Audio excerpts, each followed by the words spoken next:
Abraham என்ற ஒரு தேவனுடைய மனிதர், ஆண்டவரை பின்பற்ற தன் அர்ப்பணித்து கொண்டவர்.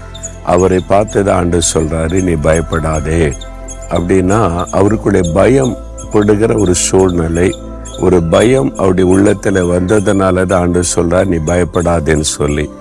இன்னைக்கு உங்க வாழ்க்கையில கூட சில சூழ்நிலைகள் பயத்தை கொண்டு வந்திருக்கலாம். இதுக்கு என்ன பண்ண, அதுக்கு என்ன பண்ண, இது எப்படி முடியும், இது எப்படி ஆகும், ஒரு பயம்.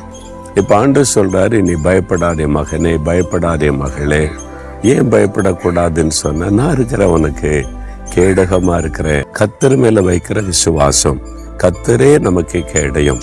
அப்போ எதிரி நம்மை தாக்குனா அந்த கேடயம் தான் அடி வாங்கும். அந்த கேடயத்தை காமிச்சோன்னா அதுல தான் அடி விழும்.